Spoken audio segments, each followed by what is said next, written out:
7월 4일 새벽 기도에 함께 하시는 모든 분들을 환영하고 축복합니다. 함께 기도하고 말씀 은혜를 나누겠습니다. 하나님 아버지, 오늘 미국 독립기념일 July 4th 우리 연휴입니다. 하나님, 오늘 이 시간 우리가 가족들끼리 모여서 함께 또 사랑의 교제를 나누고 또 나름대로의 계획을 세워서 여행도 다녀오고 여러 가지 일들이 우리 세계등대교회 성도님들 가운데 이루어질 것인데, 무엇보다도 우리가 하나님을 더욱더 생각하고 또 말씀을 깊이 묵상할 수 있는 그런 복된 독립기념일 될 수 있도록 도와주시고, 오늘 하루 하나님의 보살핌 가운데 살게 하여 주시옵소서. 감사드리며 예수 이름으로 기도합니다. 아멘.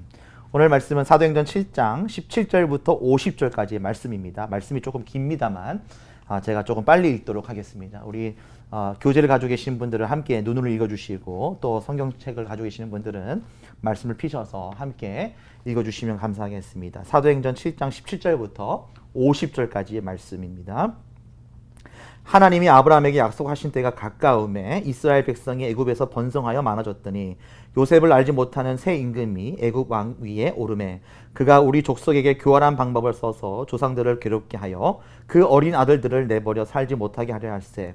그때 모세가 났는데 하나님 보시기에 아름다운지라 그의 아버지의 집에서 석 달 동안 길리더니 버려진 후에 바로의 딸이 그를 데려다가 자기 아들로 기르매 모세가 애굽 사람의 모든 지혜를 배워 그의 말과 하는 일들이 능하더라.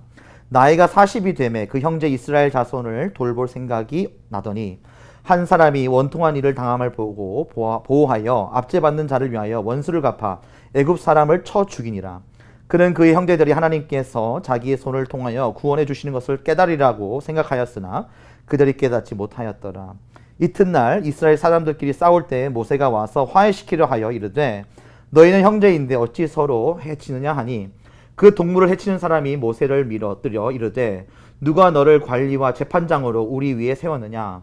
내가 어제는 애굽 사람을 죽임과 같이 또 나를 죽이려느냐 하니 모세가 이 말 때문에 도주하여 미디안 땅에서 나그네 되어 거기서 아들 둘을 낳으니라. 40년이 참에 천사가 시내산 광야 가시나무 떨기를 불꽃 가운데서 그에게 보이거늘 모세가 그 광경을 보고 놀랍게 여겨 알아보려고 가까이 가니 주의 소리가 있어 나는 내 조상의 하나님 즉 아브라함과 이삭과 야곱의 하나님이라 하신데 모세가 무서워 감히 바라보지 못하더라. 주께서 이르시되 내 발에 신을 벗으라. 내가 서 있는 곳은 거룩한 땅이니라. 내 백성이 애굽에서 괴로움 받음을 내가 확실히 보고 그 탄식하는 소리를 듣고 그들을 구원하려고 내려왔노니 이제 내가 너를 애굽으로 보내리라 하시니라. 그들의 말이 누가 너를 관리와 재판장으로 세웠느냐 하며 거절하던 그 모세를 하나님은 가시나무 떨기 가운데 보이던 천사의 손으로 관리와 속량하는 자로서 보내셨으니 이 사람이 백성을 인도하여 나오게 하고 애굽과 홍해와 광야에서 40년간 기사와 표적을 행하였느니라. 이스라엘 자손에 대하여 하나님이 너희 형제 가운데서 나와 같은 선지자를 세우리라 하던 자가 곧 이 모세라. 시내산에서 말하던 그 천사와 우리 조상들과 함께 광야 교회에 있었고 또 살아있는 말씀을 받아 우리에게 주던 자가 이 사람이라. 우리 조상들이 모세에게 복종하지 아니하고자 하여 거절하며 그 마음이 도리어 애굽으로 향하여 아론더러 이르되 우리를 인도할 신들을 우리를 위하여 만들라. 애굽 땅에서 우리를 인도하던 이 모세는 어떻게 되었는지 알지 못하노라 하고 그때 그들이 송아지를 만들어 그 우상 앞에 제사하며 자기 손으로 만든 것을 기뻐하더니 하나님이 외면하사 그들을 그 하늘의 군대 섬기는 일에 버려두셨으니 이는 선지자의 책에 기록된 바 이스라엘의 집이여 너희가 광야에서 40년간 희생과 제물을 내게 드린 일이 있었느냐. 몰록의 장막과 신레판의 별을 받아들였으며 이것은 너희가 절하고자 하여 만든 형상이로다. 내가 너희를 바벨론 밖으로 옮기리라 함과 같으리라. 광야에서 우리 조상들에게 증거의 장막이 있었으니 이것은 모세에게 말씀하신 이가 명하사 그가 본 그 양식대로 만들게 하신 것이라. 우리 조상들이 그것을 받아 하나님이 그들 앞에서 추천내신 이방인의 땅을 점령할 때에 여호수아와 함께 가지고 들어가서 다윗 때까지 이르니라. 다윗이 하나님 앞에서 은혜를 받아 야곱의 집을 위하여 하나님의 처소를 준비하게 하여 달라고 하더니 솔로몬이 그를 위하여 집을 지었느니라. 그러나 지극히 높으신 이는 손으로 지으신 곳에 계시지 아니하시나니 선지자가 말한 바 주께서 이르시되 하늘은 나의 보좌요 땅은 나의 발등상이니 너희가 나를 위하여 무슨 집을 짓겠으며 나의 안식할 처소가 어디냐. 이 모든 것이 다 내 손으로 지은 것이 아니냐 함과 같으니라. 아멘. 모세가 예언한 선지자 예수 그리스도라는 제목으로 오늘 말씀을 함께 나누기 원합니다. 지금 스데반은 계속해서 대제사장들과 유대인들 앞에서 설교를 하고 있습니다. 정말 사람들의 심기를 불편하게 하는 그런 설교인데 이것이 진리이기 때문에 스데반은 지금 굉장히 담대하게 말씀을 선포하고 있습니다.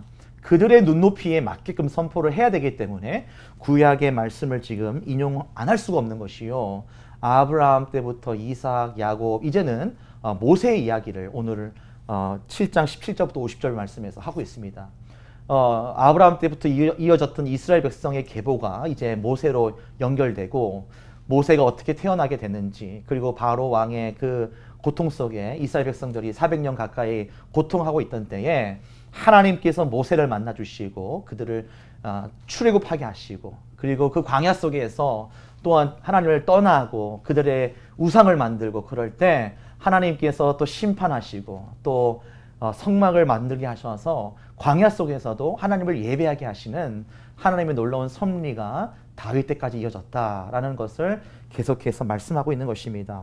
이 모세의 그 모든 하나님과 함께한 이야기조차도 결국에는 예수 그리스도가 마지막 목적지로 가기 위한 어떠한 흐름인데 그러면서 이제 광야 가운데 하나님께서 보호하시고 그들을 지켜주시고 또 주의 장막을 만들게 하셔서 제사 드리게 하시고 그런 상황 가운데 그것이 이제 다윗 때까지 이어지는데 다윗이 솔로몬을 통해서 이제 성전을 짓게 되었다라는 것까지 스데반이 이야기합니다. 그런데 오늘 긴 이야기 속에서 마지막에 스데반이 결정적인 이야기를 합니다. 그것이 46절부터 50절까지 말씀인데 성전을 지었지만 하나님께서는 그런 집에 그냥 계시는 거기에 속한 그런 분이 아니라 그런 손으로 지은 곳에 계시지 아니하시나니 주께서 이르시되 하늘은 나의 보좌여 땅은 나의 발등상이니 너희가 나를 위하여 무슨 집을 짓겠으며 나의 안식할 처소가 어디냐 이 모든 것이 다 내 손으로 지은 것이 아니냐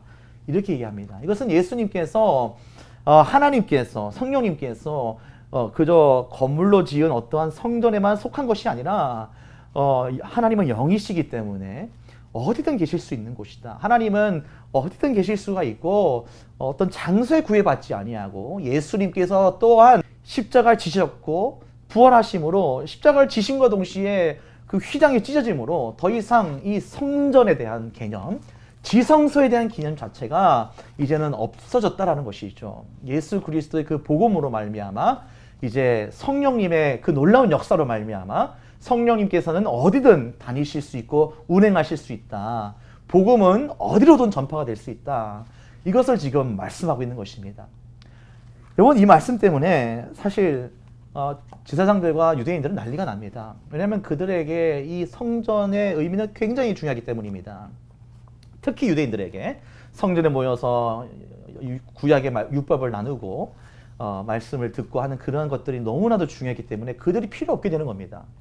그러니까 그들은 스데반을 죽이려 드는 것이죠. 그것이 내일의 말씀인데 우리가 오늘 이 말씀을 통해서 우리가 알 수 있는 것은 어저께 우리가 함께 나눴던 말씀과 같이 하나님의 그 섭리, 하나님의 이끄심, 그리고 동행하심의 역사가 정말 우리의 상상을 초월하는 그러한 놀라우신 하나님이다라는 것과 또 중요한 것은 물론 구약에서는 예수 그리스도를 다 예언하고 있고 준비했지만 중요한 것은 예수 그리스도가 이 땅에 오시고 십자가에 죽으시고 부활하시고 승천하시고 성령님께서 이곳에 오셨을 때 성령의 시대를 살고 있는 지금 우리는 율법에 매여 있지 아니하고 성령의 그 자유로움 속에 우리가 복음의 능력으로 살아갈 수 있다는 것이죠. 그래서 우리가 어떠한 형식과 틀에 갇혀 있는 것이 아니라 성령의 이끄심으로 성령의 운행하심으로 우리 또한 살아갈 때 성령 충만하여서 복음의 능력으로 살아갈 수가 있을 뿐더러 그러한 복음을 우리가 증거할 수 있어야 한다는 것입니다. 성령의 운행하심 그리고 성령의 능력, 예수 그리스도 이름의 능력 이러한 것은 장소와 시간을 구애받지 않는 것입니다. 우리가 이것을 다시 한번 기억한다면 주일마다 우리가 와서 교회에서 예배를 드리지만 그것 물론 중요합니다. 그러나 더 중요한 것은 날마다 우리의 삶이 예배가 되어야 되는 것이요. 순간순간 내 삶 자체가 성령님과 동행하는 삶이 되어야 될 것이요. 내가 오늘을 살고 내일을 살고 순간순간 숨을 쉴 때마다 예수 그리스도의 이름의 능력을 우리가 경험하면서 살아가는 것이 매우 중요하다는 것이죠. 교회에 와서만 은혜 받는 것이 아니라 여러분 가정에서, 직장에서, 차를 타고 운전하면서까지도 우리가 그 은혜를 늘 생각하고 그 은혜 속에서 거할 수 있는. 왜냐하면 하나님께서는 어떤 건물에, 어떠한 장소에 한정돼서 계시는 분이 아니기 때문에 성령님의 초월적인 그 능력, 그것을 경험할 수 있는 우리 모두 될 수 있기 바라고, 그럴 때 정말 오늘 독립기념일과 같은 그런 의미와 같이 그러한 죄에서 자유함을 얻고 성령님의 자유함 속에서 우리가 살아갈 수 있는 오늘 복된 하루 될 수 있기를 주님의 이름으로 축원합니다. 이 시간 함께 우리 질문 두 가지 함께 나누고 기도하겠습니다. 모세는 예수 그리스도의 오심을 어떻게 예언했나요? 하나님의 아들 예수님이 사람의 몸을 입고 역사 속으로 들어오신 이유를 묵상해 보세요. 우리가 함께 나누었죠. 모세를 통해서 하나님께서 그 광야를 뚫고 나가게 하신 하나님, 그리고 성전을 만들게 하신 하나님, 그것이 결국 다윗으로 연결되고 그 다윗의 자손을 통해서 또한 예수님께서 이 땅에 오시게 되었죠. 그러나 하나님의 임재를 상징하는 성전은 이제 예수 그리스도를 통해서, 성령을 통해서 우리가 더 자유함을 얻게 되었다는 것, 그것을 우리가 기억할 수 있기 바랍니다. 하나님이 사람 손으로 지은 곳에 계시지 않는다는 의미는 무엇인가요? 방금 말씀드린 것입니다. 나는 어느 곳에나 계시는 하나님을 기억하고 그분과 교제하나요? 여러분 오늘 어디에 계시든 간에 댁에 계시든 차 안에 계시든 여행 중에 계시든 여러분 하나님을 기억하고 그분과 교제할 수 있는 우리 모두 될 수 있기를 바랍니다. 계속해서 우리 본교회를 위해서 기도할 수 있기 바랍니다. 내일부터 시작되는 대신방 가운데 하나님의 놀라운 역사, 성령님께서 어디를 가든 그 성령의 동행하심이 그 신방하는 모든 가정 가운데 임하게 해달라고 우리 함께 기도하기 원하고, 7월부터 계속적으로 본격적으로 시작되는 우리 본교회 사역 가운데 하나님의 놀라운 인도하심, 성령님의 이끄심이 있게 해달라고 이 시간을 다 같이 기도하며 나가기 원합니다. 다 같이 기도하시겠습니다.